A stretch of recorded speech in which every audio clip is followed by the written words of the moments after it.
یبلو جو ہے عربی زبان میں آتا ہے آزمانا. خلق الموت والحیات لیبلوکم ایکم احسن عملا. یہی معنی ابتلا کے بھی. ابتلا یبتلی آزمانا.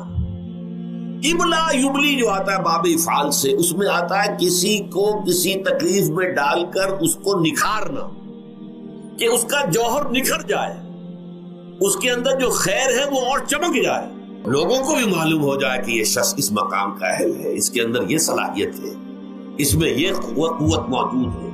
تو یہ گویا کہ اہل ایمان کی صلاحیتوں کو نکھارنے کے لیے اور ان کے درجات کی ترقی کے لیے بھی اللہ تعالیٰ دنیا کے اندر یہ مصیبتیں اور امتحانات جو ہیں آزمائش کے حوالے سے افراد پر بھی اجتماعی طور پر بھی لاتا ہے. اور ایک اس کا اور بھی ہے، اہل ایمان پر اس طرح کے ابتلاء و آزمائش کی ایک نوعیت اور بھی ہے، اور وہ یہ ہے کہ جو بھی آپ سے غیر ارادی طور پر یا یہ کہ آپ نے کوئی گناہ ارادی طور پر بھی کر لیا، اللہ تعالیٰ اس کی سزا اسی دنیا میں دے کر آخرت کی سزا سے محفوظ کر دے. گویا کہ اس سے بڑا خیر کیا ہوگا؟ یہاں کی سزا کیا ہے؟ جھیل لی آپ نے، بخار آ گیا، ٹانگ ٹوٹ گئی، چلیے 3 مہینے آپ بستر پر پڑے رہے نا، اور کیا ہوا؟ کچھ نہیں. لیکن یہ کہ آخرت کی سزا ملتی بہت عظیم ہو، لہذا کفارہ بناتا ہے اللہ تعالیٰ گناہ. ان جو بھی گناہ ہو گئے ہیں، غلطیاں ہو گئی ہیں، ان کا کفارہ اللہ تعالیٰ بندہ مومن کے لیے. حضور کی ایک حدیث ہے، اس کا متن مجھے اس وقت یاد نہیں ہے، کہ مومن کا معاملہ عجیب ہے. اسے کوئی تکلیف پہنچتی ہے، صبر کرتا ہے، اس کے گناہوں کا کفارہ بن جاتا ہے، اور اگر کوئی خوبی ملتی ہے اس پر اللہ تعالیٰ کا شکر ادا کرتا ہے، اس کے درجات بلند ہو جاتے ہیں. تو یہ معاملہ جو ہے اللہ تعالیٰ کی طرف سے بندہ مومن کے حق میں خیر، کہ در حقیقت اس کے ان گناہوں کی پاداش کہ جو اس نے یہاں کر لیے ہیں، یہی دنیا میں دے کر دھو دیا جائے، پاک کر دیا جائے. جیسے آپ کو معلوم ہے دھوبی جو ہے کپڑے کو بھٹی میں چڑھاتا ہے، گرم پانی میں ڈالتا ہے، نہیں ڈالتا، تاکہ اس کا میل نکلے. اس کے آگے پٹکتا بھی ہے ذرا اس کو، تاکہ وہ میل اچھی طرح چھٹ جائے اس سے. اسی طرح اگر دنیا میں ہمارے میل چھٹ جائیں، دنیا میں اگر ہمارے گناہ دھل جائیں، تو یہ بڑے نفع کا سودا ہے، بڑے نفع کا سودا ہے، بڑے نفع کا سودا ہے. اس اعتبار سے آپ غور کیجئے کہ اگر یہ حقائق ہمارے سامنے رہے تو کیا کوئی تکلیف دنیا کی ہمیں بھاری محسوس ہو؟ ہمیں تو بتایا یہ گیا ہے کہ عسیٰ ان تکرہوا شیئا وہو خیر لکم وعسیٰ ان تحبوا شیئا وہو شر لکم واللہ یعلم وانتم لا تعلمون. ہو سکتا ہے کہ تم کسی چیز کو ناپسند کرو، ذرا آنے کہ اسی میں تمہارے لیے خیر ہے، تمہیں نہیں پتا. اور ہو سکتا ہے تم کسی چیز کو پسند کرو، ذرا آنے کہ اس میں تمہارا شر ہے، لیکن تمہیں نہیں معلوم. اللہ یعلم وانتم لا تعلمون، اللہ جانتا ہے تم نہیں جانتے. اس حوالے سے سبردم بتو مایا خیشرا خدانی حساب کم و بیشرا. اے اللہ، اس کو کہتے ہیں تفویض.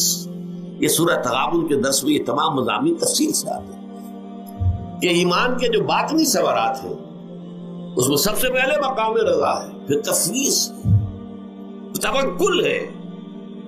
آپ محنت کر رہے ہیں، محنت کر رہے ہیں، محنت کر رہے ہیں، نتیجہ نہیں نکلا. ایک نتیجہ یہ نکلے، ایک بچے نے بہت محنت کی، دن رات کام کیا، فیل ہو گیا امتحان. اب صدمے سے کمر ٹوٹ سکتی ہے اس کی، لیکن نہیں، ہو سکتا ہے کہ اللہ تعالیٰ نے اسی میں میرے لیے خیر رکھی.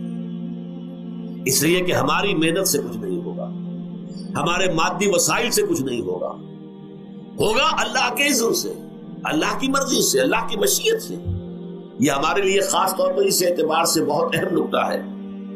ہم سب راہ حق کے مسافر ہیں، اپنے اپنے بس پڑتے محنت کر رہے ہیں، وقت بھی صرف کر رہے ہیں، مال بھی صرف کر رہے ہیں، محنت کر رہے ہیں، مشقت کر رہے ہیں. لیکن فرض کیجئے جیسا کہ ہے، پھر واقع فرض کیا کیجئے، وہ تو واقع سامنے کی بات ہے، نتائج نکلتے نظر نہیں آ رہے، قدم نہیں بڑھ رہے، ہماری طرف لوگوں کا رجوع عام نہیں ہے. ٹھیک ہے، اس پر قطعاً بدل ہونے کی بات نہیں. یہ اللہ تعالیٰ کی مشیت میں ہوگا، جب وہ چاہے گا تب ہوگا. ہمارا کام یہ کہ اپنا فرض ادا کیے چلے گا بس، اور نتیجے سے بالکل ذہن کو اپنے منقطع کر لیں، ذہن کا کوئی تعلق آپ کے نتیجے کے ساتھ نہ رہے. یہ جب تک کیفیت ہماری نہیں ہوگی، ہم اس راہ پر استقامت اور مدام اس پر محنت اور جد و جہد کرنا جو ہے وہ ہمارے لیے ممکن نہیں رہے گا. اس کے لیے میں اگر آپ کے سامنے رکھوں معاملہ کہ حضور صلی اللہ علیہ وسلم کے جو پہلے 10 برس ہیں، جب سے آپ کو آغاز ہوا ہے وحی کا، اس کے بعد سے پہلے 10 برس دن رات کی محنت، شدید مشقت، یہاں تک کہ اللہ بھی روک رہا ہے نبی آپ اپنے آپ کو ہلاک کر لیں گے، لعلک باخع نفسک الا یکونوا مؤمنین، کیا آپ اپنے آپ کو اس صدمے میں ہلاک کر لیں گے؟ یہ مان نہیں لا رہے، اس قدر صدمہ۔ لیکن اس کے ساتھ یہ ہے، یہ نہیں ہے کہ نتیجہ نہیں نکل رہا تو کام چھوڑ کے بیٹھ جائے، نہیں، معاذ اللہ معاذ اللہ، نتیجہ نہ نکلے تو حضرت نوح علیہ السلام کی عمر بھی اگر حضور کی ہوتی 950 برس بھی حضور دعوت دیتے تھے، آپ کا کام تھا، آپ کا فرض تھا۔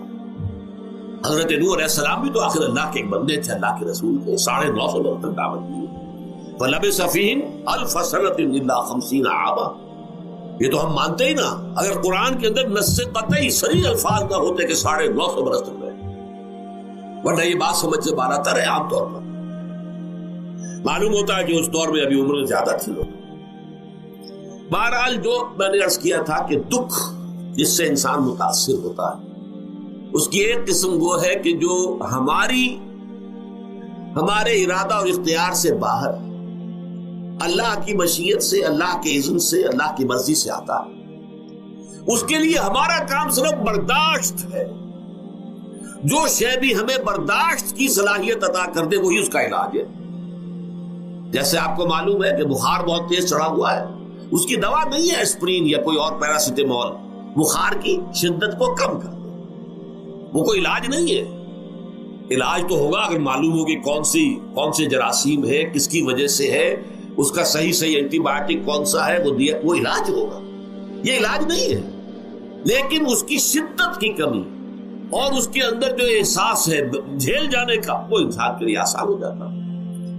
یہی مضمون آیا ہے سورہ حدید میں بھی، ما اصاب من مصیبت فی الارض ولا فی انفسکم، یہاں کھول دیا اس مضمون کو۔ میں نے عرض کیا تھا نا کہ یہ آفت سماوی بڑے پیمانے پر بھی ہو سکتی ہے، زمین میں یعنی زلزلہ آ گیا، فلڈ آ گیا، طوفان آ گیا، ولا فی انفسکم، خاص تمہاری جان میں، تمہیں بخار ہو گیا، تمہیں ٹی بی لگ گئی، تمہیں کوئی اور بیماری آ گئی، تمہیں کینسر ہو گیا، معاذ اللہ ہوتا ہے، آخر ہوتا ہے، دنیا میں انسانی زندگی کے ساتھ یہ ساری چیزیں لگی ہوئی ہیں۔ لیکن یہ چیزیں ما اصاب من مصیبت فی الارض ولا فی انفسکم، نہیں پڑتی تم پر کوئی پڑنے والی کوئی مصیبت، کوئی تکلیف، نہ پوری زمین میں بڑے پیمانے پر، نہ تمہاری جانوں میں انفرادی سطح پر، الا فی کتاب من قبل ان نبرأھا، مگر یہ کہ وہ تو ایک کتاب میں، کتاب اللہ کے علم کی کتاب، ام الکتاب، اس میں پہلے سے درج موجود ہے۔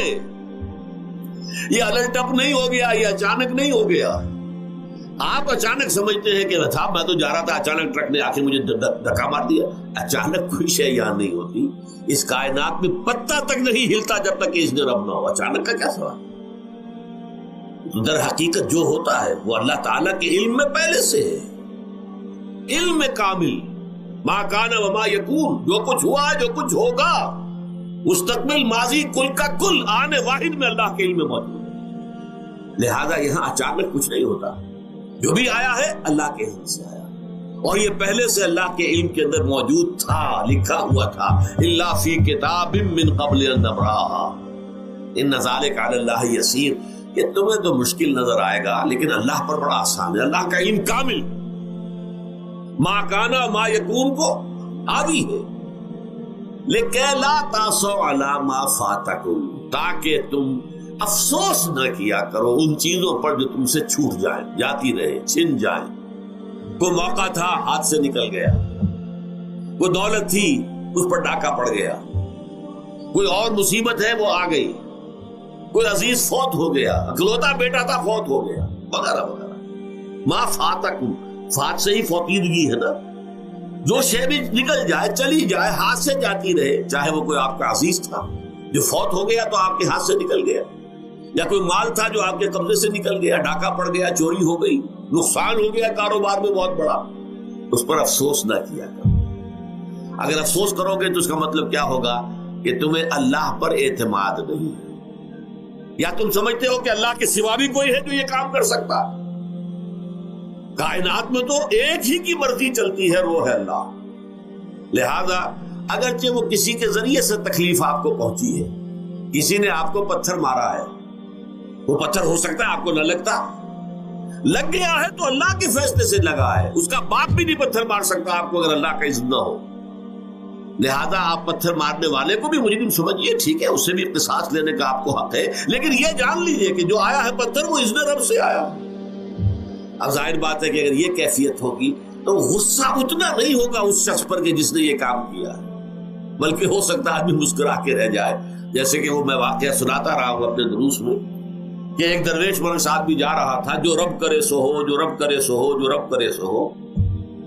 کسی شخص نے پتھر اٹھا کر دے مارا، اس کے سر پہ لگ گیا کہ اس نے پیچھے پلٹ کر دیکھا کس نے مارا. اس نے کہا مجھے کیا دیکھتے ہو، جو رب کرے سو ہو، یہ تو رب کے مارے سے. اس نے کہا مجھے تو یہ پتھر رب کے مارے ہی لگا ہے، لیکن میں دیکھ یہ رہا تھا بیچ میں کس کا منہ کالا ہو گیا، اپنے لیے کس نے ایک گناہ کما لیا، اپنے لیے کس نے ایک مصیبت جو ہے وہ مول لے لی، وہ بیچ میں تم آ گئے ہو. پتھر اللہ کی طرف سے آیا ہے، لیکن اس کا عذاب، اس کا وبال تم پر آ گیا.